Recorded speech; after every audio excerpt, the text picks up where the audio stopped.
But Savitri की अमावस्या के दिन किसी एक माता ने सीहोर आश्रम पर एक मैसेज भेजा और उस मैसेज में लिखकर भेजा कि गुरुजी से पूछना, हम भी तो पति की इतना मानते हैं, पति का सम्मान करते हैं, पति को आदर देते हैं, तो हम भी सावित्री की गिनती में। सीहोर से मैसेज आया कि गुरुजी वो ऐसा ऐसा पूछा गया है, आप बताओ क्या कहना है। हमने कहा कह दो, जब बट सावित्री आती है तभी तुम पति को प्रणाम करती हो, जब दिवाली आती है तब पति को प्रणाम करती हो, जब करवा चौथ आती है तभी चलनी में मुंह देखती हो, बाकी के समय तो तुम जूड़ा बांध के ऐसी बोलती हो कि पति थर थर कांपता है। 16 श्रृंगार में नारी के हाथ की चूड़ी का कलर अलग हो सकता है, चूड़ी की डिजाइन अलग हो सकती है, चूड़ी अलग हो सकती है, चूड़ी महंगी सस्ती हो सकती है, मंगलसूत्र की कीमत ऊंची नीची हो सकती है, पांव की बिछुड़ी की कीमत ऊंची नीची हो सकती है, कान के कुंडल की कीमत ऊंची नीची हो सकती है। तुम्हारे शरीर पर जितने जितने 16 श्रृंगार हैं उसकी कीमत ऊंची नीची हो सकती है। केवल मंगलसूत्र की डिजाइन बदल सकती है, नाक की लौंग की डिजाइन बदल सकती है, कान के बुंदे की डिजाइन बदल सकती है, हाथ की चूड़ी की डिजाइन बदल सकती है, पांव की पायल की डिजाइन बदल सकती है। केवल नारी के 16 श्रृंगार में एक श्रृंगार ऐसा है जिसकी कीमत जो पहले थी वही कीमत आज तक है और उसकी डिजाइन आज तक नहीं बदली। वो मांग का सिंदूर है, एक जैसी डिजाइन है और एक जैसी कीमत है। सारे श्रृंगार की कीमत अलग है, पर मांग में जो सिंदूर डाला जाता है वो एक कीमत का होता है, एक डिजाइन का होता है और एक जैसा होता है, और वो सबसे भारी होता है। सावित्री यमराज से कह रही है मेरे पति को छोड़ दो। यमराज कह रहा है सावित्री तेरा पति मर चुका है, मांग के सिंदूर को पोंछ दे। सावित्री कहती है पूरा श्रृंगार उतार दूंगी पर मांग का सिंदूर नहीं पूछने दूंगी। तब यमराज ने कहा जब तक तू मेरे मांग का अपनी मांग का सिंदूर नहीं उतारती तब तक तू मेरे पास नहीं आ सकती। भगवान यमराज से सावित्री ने कह दिया मैं भी तुझे वचन देती हूं यमराज, मेरी मांग में जब तक सिंदूर है, जैसे सीता ने लाइन, लक्ष्मण जी ने लाइन खींच दी थी और सीता पार नहीं जा सकती थी, मैं भी तुझे वचन देती हूं जब तक नारी की मांग में सिंदूर है तब तक तू उसके पति को उसके सामने लेकर नहीं जा सकता। यह भी मैं तुझे कह देती हूं। यमराज भैंसे पर सवार होकर सत्यवान को लेकर जा रहा था, सावित्री से वचन पर वचन चल रहे थे। पेड़ के नीचे छोड़कर आए। क्या चाहिए तुझको, क्या चाहिए तुझको, क्या दूं मैं तुझको, कुछ मांग ले मुझसे।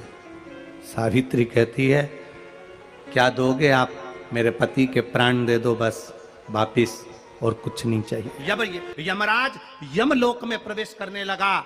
मांग के सिंदूर में से थोड़ा सा सिंदूर सावित्री ने केवल हाथ में लेकर अपनी बिंदी पर जो लगाया, सत्यवान को लेकर यमराज अंदर नहीं जा पाया। बाहर खड़े होकर कहता है मांग ले, मैं तुझे एक वचन नहीं, तू बोले तो मैं 2 वचन दे देता हूं, तू बोले तो मैं 3 वचन दे देता हूं, तू मांग क्या चाहिए। तब सावित्री ने कहा देना चाहते हो, हाँ। अब यमराज को लगा कि लालच में पड़ गई सावित्री। तब कहा पहला वचन दीजिए, मेरे अंधे सास ससुर के नेत्र वापिस आ जाएं। यमराज ने कहा तथास्तु। दूसरा वचन दीजिए, मेरे सास ससुर अपने पोता पोती का मुख देखें। यमराज ने कह दिया तथास्तु।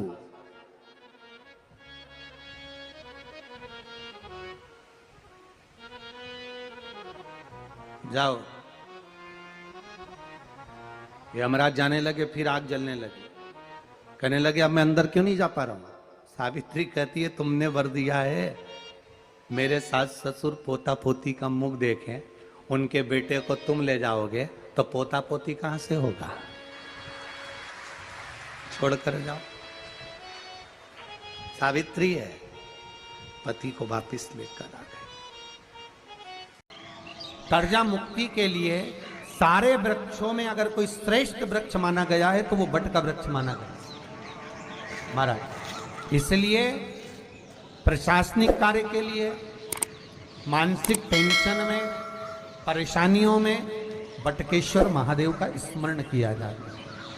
और यदि निवेदन करूंगा, बहुत ज़्यादा यदि आपको कर्जा हो गया है, बहुत ज़्यादा कर्जा हो गया और वो कर्जा चूक ही नहीं रहा, तो थोड़े दिन बड़ के पेड़ के नीचे आप बटकेश्वर महादेव के लिए 1 लोटा पानी, उसमें थोड़ा सा पिसा हुआ चावल पीस के गला लेना, चावल को, और पीस लेना, पीस के उस पानी में मिला लेना और मिलाकर उसमें थोड़ी सी हल्दी पिसी हुई डालकर बटकेश्वर महादेव के नाम से बड़ के पेड़ के नीचे अपनी कामना कर कर जो कर्जा हुआ है उस कर्जे का भान देते हुए, स्मरण देते हुए छोड़ दे।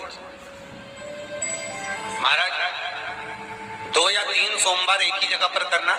3 सोमवार बाद वहीं से बड़ के पेड़ की थोड़ी सी जड़ उठा लाना और उस जड़ को कोई धागे में बांधकर या तो अपनी गले में डाल लो या अपनी जेब में पटक लो, उसको थोड़े दिन पटक कर रखना, लगभग 2 से 3 महीना पटक कर रखो।